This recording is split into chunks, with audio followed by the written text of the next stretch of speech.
Bilang paghahanda sa posibleng epekto ng sama ng panahon, patuloy na naka-alerto ang Batanes Police Provincial Office upang tiyakin ang kaligtasan ng mga residente sa lalawigan. Ang report mula kay Patrolwoman Richelle Ledesma. Tuloy ang nagbabantay at naka-alerto ang Batanes Police Provincial Office upang tumugon sa anumang insidenteng dulot ng kalamidad, katuwang ang mga ahensyang lokal sa pasisigurong ligtas at maayos ang daloy ng serbisyo sa mga mamamayan sa lalawigan ng Batanes. Pinangunahan ni Police Colonel Victorino B. Valdez, Provincial Director, Batanes Police Provincial Office, ang pagpapatibay ng search and rescue readiness ng PNP Batanes sa pamamagitan ng isang pulong at inspeksyon noong 19 ng Hulyo taong kasalukuyan.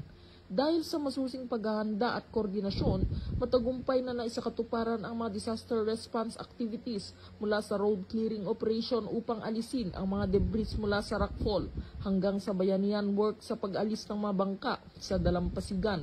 Gayun din ang pamamahagi ng family food packs mula sa evacuation centers.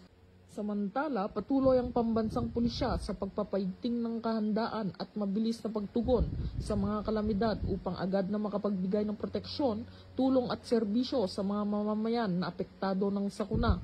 Sa pamamagitan ng malawakang koordinasyon at pagsasanay, layunin nito na masigurong ligtas ang bawat mamamayan sa kabila ng anumang hamon ng kalikasan.